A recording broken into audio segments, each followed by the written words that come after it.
नमस्कार दोस्तों, एक बार फिर से स्वागत है आपका हमारे चैनल आईटी वाले सर में। और आज आप सीखेंगे कि माइक्रोसॉफ्ट एक्सेल में कौन कौन से डिफरेंट टाइप के ऑपरेटर्स होते हैं और उनमें से अरिथमेटिक ऑपरेटर्स का इस्तेमाल हम कैसे कर सकते हैं। तो आइए शुरू करते हैं।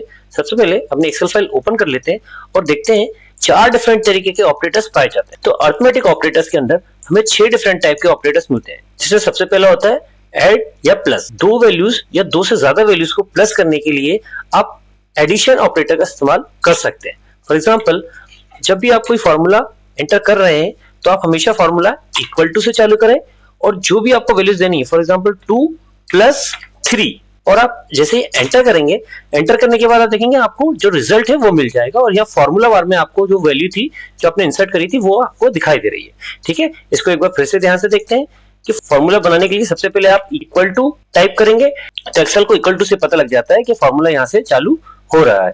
तो अब इक्वल टू के बाद मान लीजिए हम कोई और वैल्यू देते हैं 5, ठीक है, और ऑपरेटर लगाते हैं प्लस और फिर 5, ठीक है, देन प्लस और 3, ठीक, और एंटर करते हैं तो आपको देखिए इसमें वापस वैल्यूज मिल जाती है। जो ऑपरेटर्स के आसपास जो वैल्यूज दी हुई हैं इनको ये इस तरीके से ऐड कर देता है। तो सिंपली आप कितनी चाहिए वैल्यूज को ऐड यहाँ पर कर सकते हैं। तो आप जितनी चाहिए वैल्यूज यहाँ पर प्लस करके ऐड कर सकते हैं और एंटर कर सकते हैं।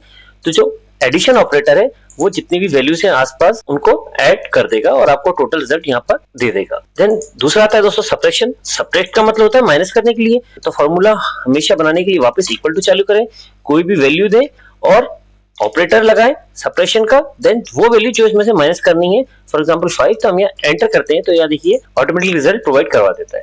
देन थर्ड आता है दोस्तों हमारा मल्टीप्लिकेशन। तो सबसे पहले वापस आप इक्वल टू लगा लीजिए, देन जो आपको वैल्यूज इनटू करनी है वैल्यूज के बीच में मल्टीप्लिकेशन साइन लगा के और एंटर कर देंगे तो आपको वैल्यूज यहाँ पर नजर आने लगेगी। देन फोर्थ होता है हमारा डिवीजन। ठीक है, इसको ये फॉरवर्ड स्लैश की तरह दिखाई देता है। आपको डिवाइड करने के लिए आप वापस इक्वल टू फॉर्मूला चालू कर दें, देन जो नंबर आपको डिवाइड करना है और किस नंबर से डिवाइड करना है तो आप देखेंगे इस ऑपरेटर से हमें डिवीजन का रिजल्ट मिल जाता है। देन फिफ्थ आता है परसेंटेज। तो परसेंटेज में अगर हम इक्वल टू लिखते हैं और मान लीजिए हम लिखते हैं 20 और सिर्फ परसेंट का साइन लगा देते हैं और यहाँ एंटर कर देते हैं तो यहाँ परसेंटेज का साइन है, इसका मतलब है डिवाइड बाय 100। तो अगर आप 20 को डिवाइड करेंगे 100 से तो आपको ऑटोमेटिकली 0.2 आंसर दिखाई देने लगता है। देन लास्ट आता है हमारा इस पर कैरेट।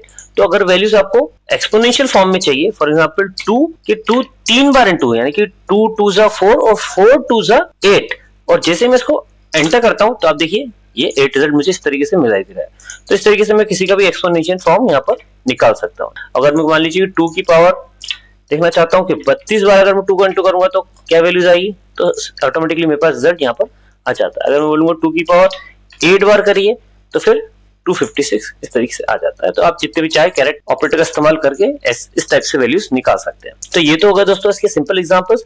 अब इनमें एक आती है चीज प्रेसिडेंस। अब प्रेसिडेंस में क्या होता है कि सबसे पहली प्रेसिडेंस किसी है, यानी कि अगर एक फॉर्मूला में ये सारे ऑपरेटर्स हैं तो हम तो किस पे पहले ऑपरेट करेगा और किस पे बाद में। तो सबसे ज्यादा प्रेसिडेंस होती है दोस्तों हमारे कैरेट, ठीक है, और परसेंटेज की, ये फर्स्ट पोजीशन पे आते हैं। देन इसके बाद डिवीजन और मल्टीप्लिकेशन, और लास्ट में आते हैं हमारे सब्ट्रैक्शन और एडिशन। इनके लिए कुछ और एग्जांपल्स यहाँ पर टाइप कर लेते हैं। तो प्रेसिडेंस के एग्जांपल के लिए देखिए मैंने आपके पास कुछ एग्जांपल टाइप करें। फॉर एग्जांपल यहाँ पर आंसर आ रहा है 13। तो अगर आप फॉर्मूला बार में इसे देखें कैलकुलेट करके तो यहाँ है 3 × 4, ठीक है। तो पहले प्रेसिडेंस किसकी हो गई यहाँ पर, मल्टीप्लाई की, देन प्लस की, ठीक है। तो 3 4 हो गया 12, देन 12 और 2 14 -1, ठीक है। तो इसका ऑटोमेटिकली देखिए आंसर रिजल्ट 13 आ रहा है। एक और एग्जांपल में हम यहाँ पर देखते हैं, यहाँ पर देखिए कैरेट का और डिवाइड का एग्जांपल दिया हुआ है। तो उसमें कैरेट पहले आ रहा है यानी कि 3 3 9 और डिवाइड बाय 2 तो 4.5। देन यहाँ पर एक और देखते हैं ब्रैकेट के आंसर देखिए, तो 1 × 3 तो 1 ही आएगा और 2 + 3 3 आएगा और 3 3 9 और 9 3 27, ठीक है। तो ये 27 आ गया हमारा। देन एक और एग्जांपल में देखिए 20% × 2000 दिया हुआ है तो 20% 0.2 आंसर हो गया, ठीक है। तो ये पहले हो गया आपका परसेंटेज, देन इनटू का बाद में होगा तो 0.2 × 200 तो ये आ गया आपका 400। एक और एग्जांपल यहाँ पर देखते हैं कि 1 + 3, ठीक है, और 5 - 2। तो 1 + 3 पहले हो जाएंगे ब्रैकेट के अंदर, ये ब्रैकेट के अंदर अलग अलग हो जाएंगे। देन 1 + 3 4 × 5 - 3 यानी कि 3, तो 4 × 3 4 3 12, तो ये आपका 12 हो जाएगा। तो बेसिक अरिथमेटिक ऑपरेटर्स का इस्तेमाल अब आप अपने एक्सेल फाइल में कर सकते हैं।